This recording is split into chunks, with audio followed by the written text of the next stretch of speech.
Well. What do we have here? Disgusting little fucker you are. Fucking disgusting. You're coming with me.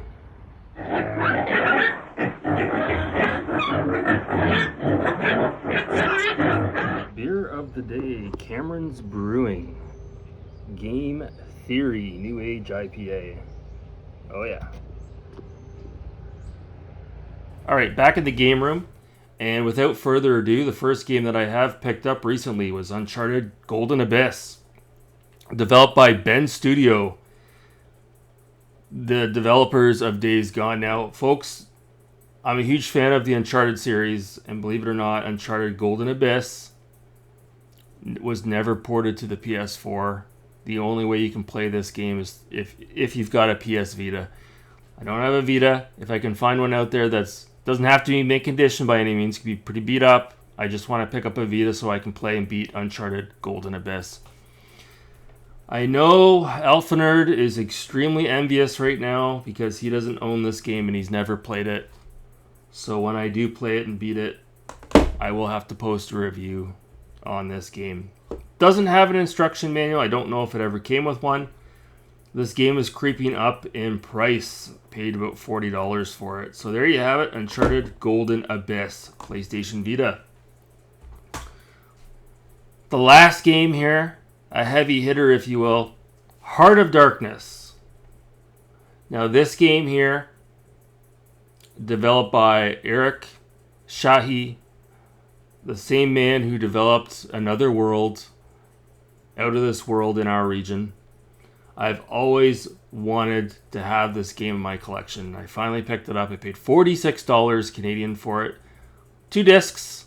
No instruction manual. The 3D glasses are not in the case either. The discs have a couple of scuffs on them, which is expected of a game that is, 26 years old, 1998?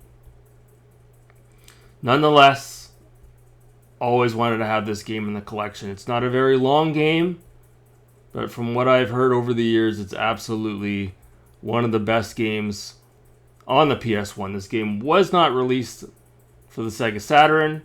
It was only released for the PC and the PS1. Originally, it was supposed to come to the Saturn as an exclusive.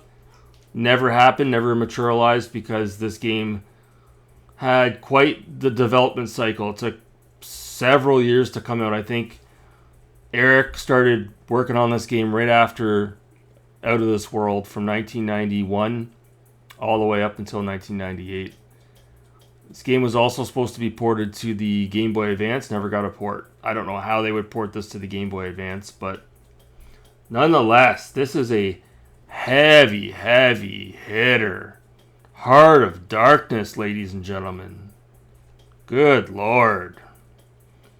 Anyways, and the last game I picked up, this is a game that came out way back in 1997 for the Amiga. And back when this game came out, you couldn't just play it on the Amiga. You had to pick up the CD-ROM drive to be able to take advantage of the, is it Red Book Audio? Help me out there, John Linneman. So this game was called One Escapee back when it came out on the Amiga, and it was recently ported to the Nintendo Switch a couple of years ago, retitled The Escapee. So I started playing it last night. Very similar to Out of This World, very similar to Blackthorn, Flashback, Lester the Unlikely, all those games, Abe's Odyssey, Oddworld. From what I played last night, I was absolutely enthralled. I could not put it down. I am excited to put out a review on The Escapee. It's $3.99 right now, Canadian, on the eShop. I mean, you can't go wrong, right? But just looking at these screenshots, you can see the similarities between this and Out of This World. It's unbelievable. But folks, it's good. It's really, really good. I don't know yet. I need to finish it. But like, if it's not as good as Out of This World or Flashback, it's definitely number 3. For sure, it's better than Blackthorn. I swear to God. Anyways, that's going to do it for this video. Thanks so much for watching. Have a good night.